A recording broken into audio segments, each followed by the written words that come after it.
নমস্কার বন্ধুরা, আমার চ্যানেলের আরও একটা নতুন ভিডিওতে আপনাদের স্বাগত জানাই। আজকে আমি আপনাদের নিয়ে যাব পশ্চিম মেদিনীপুরের একটা গুরুত্বপূর্ণ ঐতিহাসিক স্থান কর্ণগড়। জানাবো আপনাদের সেই জায়গার ইতিহাস, তার সাথে সাথে আপনাদের জানাবো কিভাবে আপনারা এখানে আসতে পারবেন। আজকে আমার যাত্রা শুরু হয়েছিল খড়গপুর স্টেশন থেকে। আমি বাইকে করে যাত্রা করেছিলাম।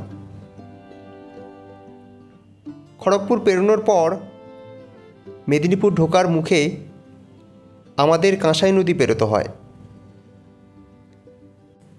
এটি হলো কাঁসাই নদীর ওপর নির্মিত কাঁসাই ব্রিজ।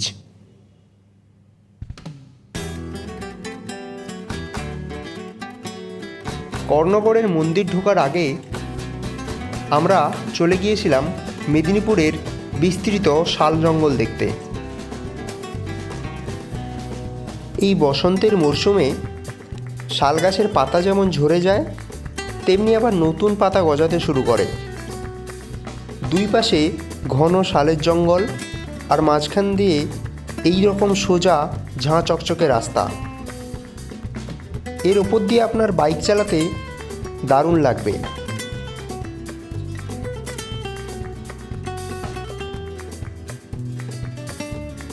এবার আপনাদের একটু বলে দিই যে আপনারা এখানে আসবেন কিভাবে।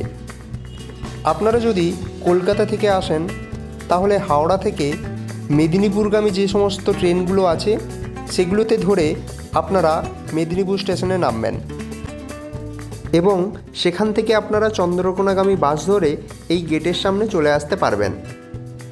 এখান থেকে টোটো ধরে আপনাকে আরও প্রায় 3 থেকে 4 কিলোমিটার রাস্তা যেতে হবে। এটা হলো কর্ণগড়ের গেট।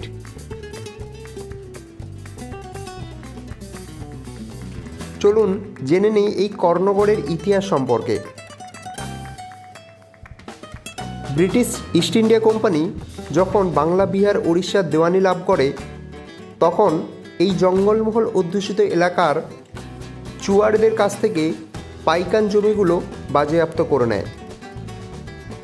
পাইকান হলো সেই সমস্ত জমি যেগুলোতে চুয়াড়রা অর্থাৎ আদিবাসীরা কোনো ধরনের কর দিত না। এই জমিগুলো বাজেয়াপ্ত করে নেওয়ার ফলে তাদের মধ্যে সশস্ত্র বিপ্লব দেখা দেয় ব্রিটিশ ইস্ট ইন্ডিয়া কোম্পানির বিরুদ্ধে। আর সেই আন্দোলনের একজন নেত্রী ছিলেন মহারানী শিরোমণি।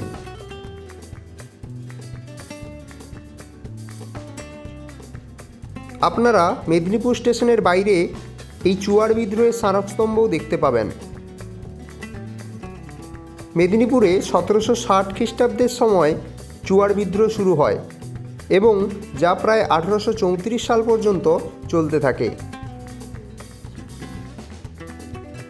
এবার আপনাদের বলবো আপনারা কর্ণগড় মন্দির বা রানী শিরোমণি গড়ে গিয়ে কি দেখতে পাবেন।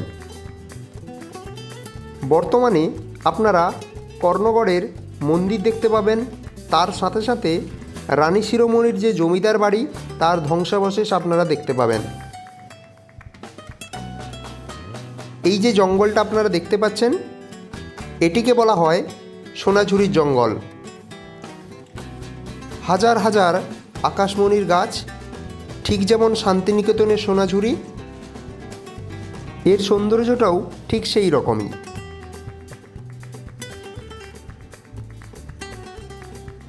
মেদিনীপুরের জমিদার শাসন শুরু হয় মহাবীর সিংয়ের হাত ধরে প্রায় 500 বছর আগে।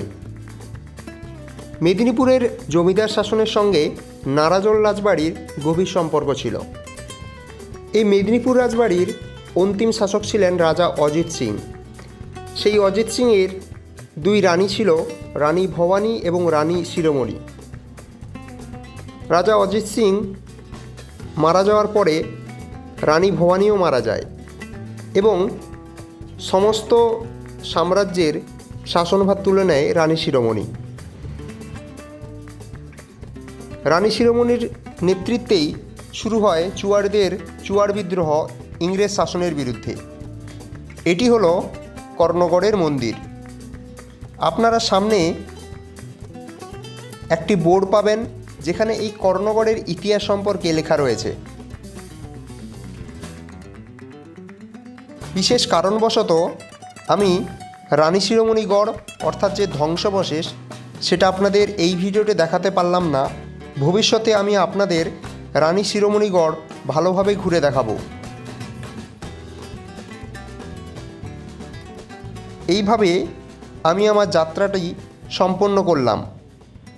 আপনাদের ভিডিওটি কেমন লেগেছে অবশ্যই কমেন্ট করে জানাবেন।